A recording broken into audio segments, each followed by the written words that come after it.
আল্লাহ বলেন, ও আমার গোলামেরা, ও আমার বান্দারা, শোনো শোনো, তোমরা যখন বিপদে পতিত হবে, তোমাদের জীবনে যখন কোনো কষ্ট আসবে, যখন তোমরা মুসিবতের মধ্যে পতিত হবে, তখন আমি আল্লাহকে স্মরণ করো, আমি আল্লাহর কাছে সাহায্য প্রার্থনা করো ধৈর্য এবং সলাতের মাধ্যমে। আল্লাহ পাক এখানে আদেশ দিলেন, ও আমার বান্দারা, তোমাদের জীবনে কষ্ট আসবেই, তোমাদের জীবনে দুঃখ আসবেই, তবে ইমানদার বান্দাদেরকে আল্লাহ বললেন, ইয়া আইয়ুহাল্লাযীনা আমানু, হে ইমানদারেরা, তোমরা যারা আমাকে আল্লাহ বলে মেনেছো, বিশ্বাস করেছো, তোমাদের জীবনে দুঃখ আসা আর কাফের বেদিনের জীবনে দুঃখ আসা সমান নয়। কারণ কাফেরেরা দুঃখের সময় হতাশ হয়, কাফেরেরা দুঃখের সময় নিজের মন মস্তিষ্ক প্রসূত যা মন চায় তাই করে ফেলে, সুইসাইড করে ফেলে, অনেকেই বিষ পান করে নিজের জীবন বিলিয়ে দেয়, কিন্তু ইমানদাররা সেটা করে না। আল্লাহ পাক বললেন যে ইমানদার বান্দারা, তারা মুসিবতের সময় আমি আল্লাহর কাছে ধৈর্য এবং সলাতের মাধ্যমে সাহায্য প্রার্থনা। ওয়ামান ইউদলিল ফালা হাদিয়া লাহু আই ফালান তাজিদ লাহু ওয়ালিয়াম মুরশিদা। ونشهد أن لا إله إلا الله وحده لا شريك له هو الذي لا ضد له ولا ند له لا مثل له ولا مثيل له لا وزير له ولا كفيل له لا شبه له ولا شبيه له لا ولد له ولا والد له وهو الواحد الفرد الصمد لم يلد ولم يولد ولم يكن له كفوا أحد. ونشهد أن سيدنا ونبينا وحبيبنا وبشيرنا ونذيرنا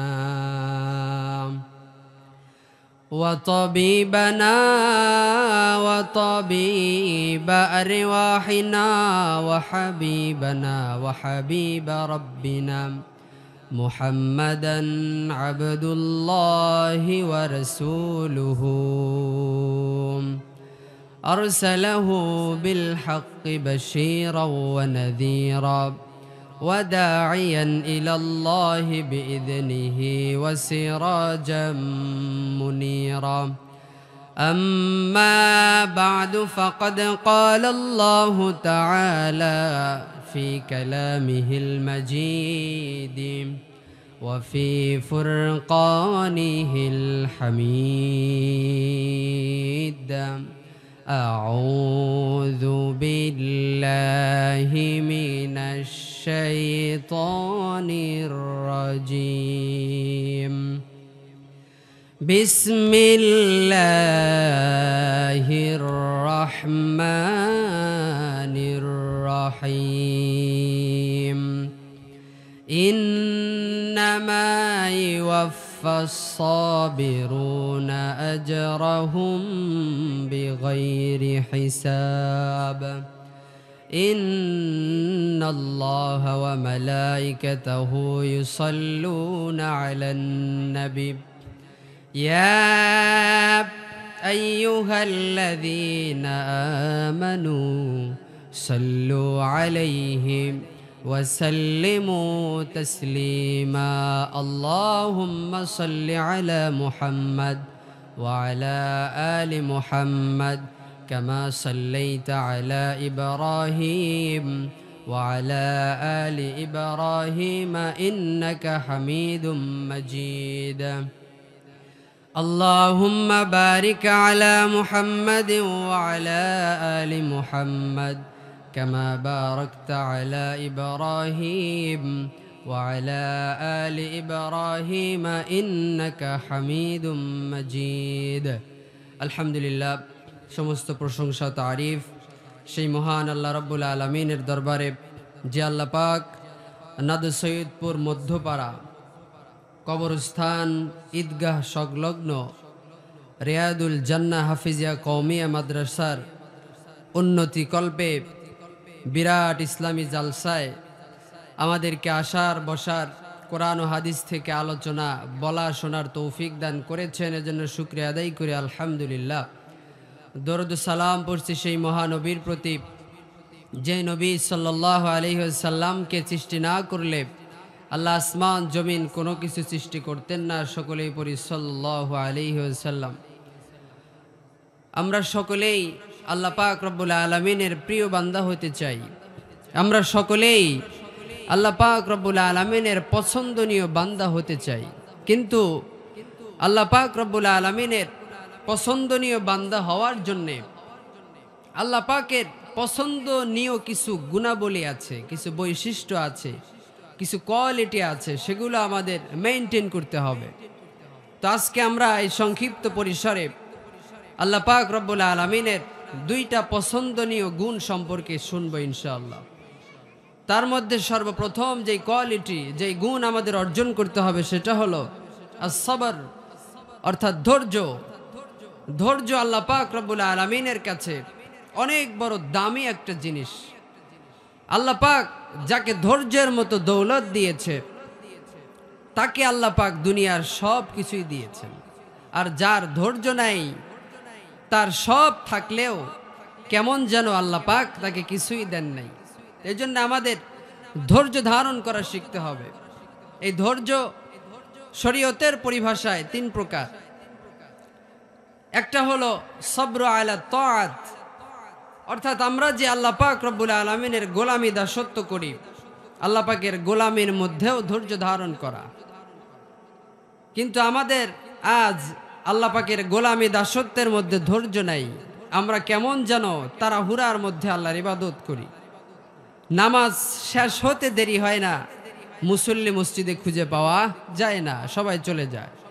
এরপরে দুই নাম্বার হলো সবর আলাল মাআসি, অর্থাৎ আল্লাহ পাক রব্বুল আলামিনের যে আদেশ আল্লাহ পাক দিয়েছেন সেগুলোতে ধৈর্য ধারণ করা। এরপরে আল্লাহ পাকের যে নিষেধ আল্লাহ রেখেছেন, যে নিষেধ আল্লাহ করেছেন, সেগুলোতেও ধৈর্য ধারণের সাথে নিজেকে ধৈর্য ধারণকারী পরিচয় দিয়ে গুনাহ থেকে বিরত থাকা। এরপরে তিন নাম্বার হলো সবর আলাল মাসায়েব, অর্থাৎ আমরা যখন বিপদে পড়ব, আমাদের সামনে যখন কষ্ট আসবে, ক্লেশ আসবে, এই কষ্ট ক্লেশের সময়ও আমাদের ধৈর্য ধারণ করতে হবে। এই জন্য রব্বুল আলামিন বলেন, ইয়া আইয়ুহাল্লাযীনা আমানুস্তাঈনু বিস-সাবরি ওয়াস-সালাহ ইন্নাল্লাহা মা'আস-সাবিরিন। আল্লাহ বলেন, ও আমার গোলামেরা, ও আমার বান্দারা, শোনো শোনো, তোমরা যখন বিপদে পতিত হবে, তোমাদের জীবনে যখন কোনো কষ্ট আসবে, যখন তোমরা মুসিবতের মধ্যে পতিত হবে, তখন আমি আল্লাহকে স্মরণ করো, আমি আল্লাহর কাছে সাহায্য প্রার্থনা করো ধৈর্য এবং সালাতের মাধ্যমে। আল্লাহ পাক এখানে আদেশ দিলেন, ও আমার বান্দারা, তোমাদের জীবনে কষ্ট আসবেই, তোমাদের জীবনে দুঃখ আসবেই, তবে ঈমানদার বান্দাদেরকে আল্লাহ বললেন, ইয়া আইয়ুহাল্লাযীনা আমানু, হে ঈমানদারেরা, তোমরা যারা আমাকে আল্লাহ বলে মেনেছো, বিশ্বাস করেছো, তোমাদের জীবনে দুঃখ আসা আর কাফের বেদিনের জীবনে দুঃখ আসা সমান নয়। কারণ কাফেরেরা দুঃখের সময় হতাশ হয়, কাফেরেরা দুঃখের সময় নিজের মন মস্তিষ্ক প্রসূত যা মন চায় তাই করে ফেলে, সুইসাইড করে ফেলে, অনেকেই বিষ পান করে নিজের জীবন বিলিয়ে দেয়। কিন্তু ঈমানদাররা সেটা করে না। আল্লাহ পাক বললেন যে ঈমানদার বান্দারা, তারা মুসিবতের সময় আমি আল্লাহর কাছে ধৈর্য এবং সালাতের মাধ্যমে সাহায্য প্রার্থনা। এজন্য ধৈর্য অনেক মূল্যবান জিনিস, আমাদেরকে ধৈর্য ধারণ করতে হবে। ধৈর্যের মতো সম্পদ আমাদেরকে অর্জন করতে হবে। বিশ্বনবী হাদিসের মধ্যে বলেন, আস-সাবরু দিয়াউন, ধৈর্য হলো একটা আলো, অর্থাৎ যে জীবনে ধৈর্য পেল সে যেন অন্ধকারে আলোর দিশা পেল। এজন্য আমরা যখনই বিপদে পড়ব, যখনই আমরা মুসিবতে পতিত হব, তখন আমরা হতাশ যেন না হই। কারণ মুমিন জানে মুসলিম জানে যে তাদের দুঃখের পরেই আলো আছে, দুঃখের পরেই তাদের সুখ আছে। দুঃখের আধার শেষে আলোর প্রভাত হাসে, হতাশার কালো মেঘে যায় গো ভেসে, হতাশার কালো মেঘে যায় গো ভেসে। কোরআনের পাতায় পাতায় দেখো ইমানের পথ ঢাকা ব্যথার কাটায়। ভেঙে পড়ো না কভু হতাশ হয়ে,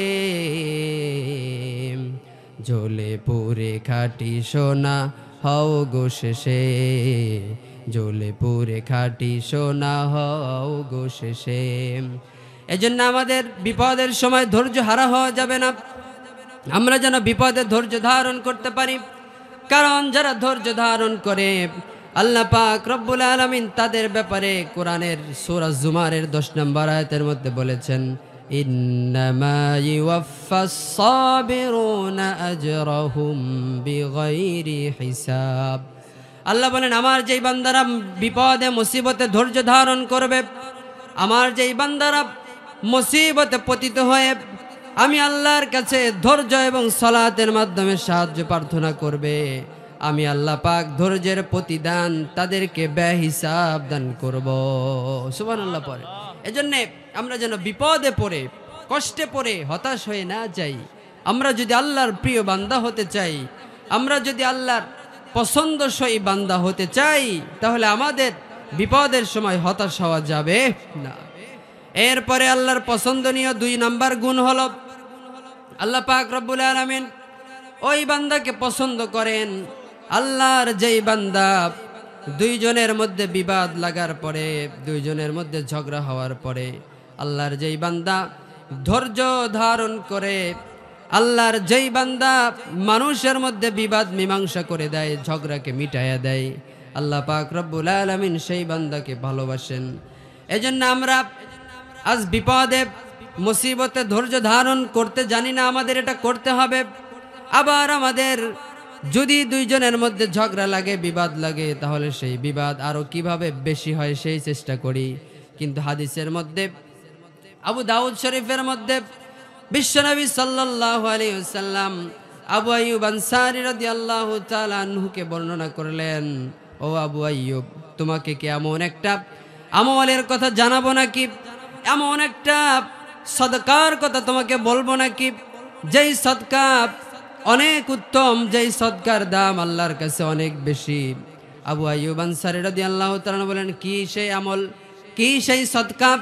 আবু আইয়ুব আনসারী রাদিয়াল্লাহু তাআলা আনহুকে বিশ্বনবী জানালেন, ও আবু আইয়ুব, তুমি দুইজনের মধ্যে ঝগড়া লাগলে সেটা মিটাইয়া দাও। এরপরে বিশ্বনবী সাল্লাল্লাহু আলাইহি ওয়াসাল্লাম আরেক সাহাবী আবু দারদা রাদিয়াল্লাহু তাআলা আনহুকে একদিন জিজ্ঞাসা করলেন, ও আবু দারদা, তোমাকে কি এমন একটা আমল সম্পর্কে জানাবো, এমন একটা আমল তোমাকে বলবো নাকি যে আমলের দাম আল্লাহর কাছে নামাজের চাইতেও বেশি, যে আমলের দাম আল্লাহর কাছে রোজার চাইতেও বেশি, যে আমলের দাম আল্লাহ পাক রব্বুল আলামিনের কাছে সব আমলের চাইতে বেশি? আবু দারদা রাদিয়াল্লাহু তাআলা আনহু বললেন, ইয়া রাসূলুল্লাহ, অবশ্যই আমাদেরকে জানান।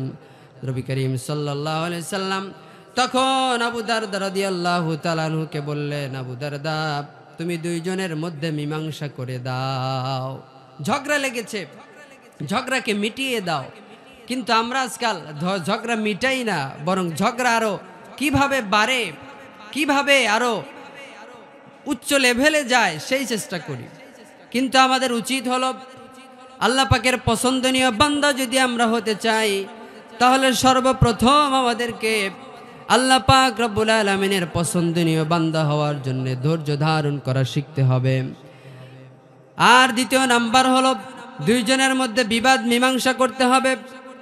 ধৈর্য ধারণকারীর আরেকটা বৈশিষ্ট্য আছে, আরেকটা সওয়াব আছে। আল্লাহ পাক রব্বুল আলামিন কোরআনের মধ্যে বলেন, ইন্নাল্লাহা মা'আস সাবিরিন, আমি আল্লাহ ধৈর্য ধারণকারী বান্দার সঙ্গী হয়ে যাই।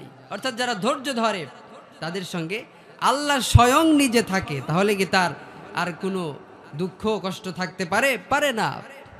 এই জন্যে ধৈর্যের সময় আমরা এটা ফিল করতে হবে আমাদের যে আল্লাহ আমাদের সঙ্গে আছে। তাহলে আমাদের জীবনে যত কষ্ট আসুক না কেন, যত বিপদ আসুক না কেন, আমরা যদি মনে মনে এটা ফিল করতে পারি তাহলে অবশ্যই আল্লাহ পাক রব্বুল আলামিনের প্রিয় বান্দা আমরা হতে পারবো। এজন্যে আমরা যদি আল্লাহ পাক রব্বুল আলামিনের প্রিয় বান্দা হতে চাই, আল্লাহ পাক রব্বুল আলামিনের পছন্দনীয় বান্দা হতে চাই, তাহলে অবশ্যই আমাদেরকে যে দুইটা গুণ, যে কোয়ালিটি মেনটেন করতে হবে, সেটা হলো 1 নাম্বার যে আমরা যেন ধৈর্য ধারণ করতে পারি বিপদে আপদে মুসিবতে, আল্লাহর ইবাদতের ক্ষেত্রেও যেন ধৈর্য ধারণ করতে পারি। আর 2 নাম্বার হলো আমরা বিবাদ যেন মীমাংসা করে দিতে পারি। একজনের ঝগড়া লাগলে সেটা যেন আরো বাড়িয়ে না দেই, আমরা যেন সেটা হিকমতের সাথে সেই ঝগড়াকে মিটাইয়ে দেই। আল্লাহ পাক রব্বুল আলামিন আমাদের সবাইকেই মরার আগে আগে আল্লাহর পছন্দনীয় বান্দা হয়ে কবরে যাওয়ার তৌফিক দান করেন।